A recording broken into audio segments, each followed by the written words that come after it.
ભવિષ્યને એક યાદગાર અને અનમોલ ક્ષણ સમૂહ નિહાળીએ અને સાક્ષી બનીએ એક એવી પળ માટે કે જાણે સ્વયં સ્વયં દરિયો છે એ નાના નાના ઝરણાઓ પાસે આવે છે અને બાલવાટિકામાં પ્રવેશ પાત્ર બાળકોને વધાવે છે. ખૂબ ખૂબ આભાર સાહેબ, આપે સ્વયં. હાજી, સાથે ધોરણ 9 ના જે પ્રવેશ પાત્ર બાળકો છે એને પણ બેટા ત્યાં લઈ જાઓ.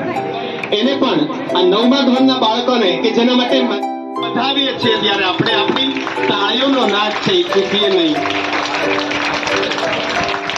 બોલો બાલ દેવો ભવ, બાલ દેવો.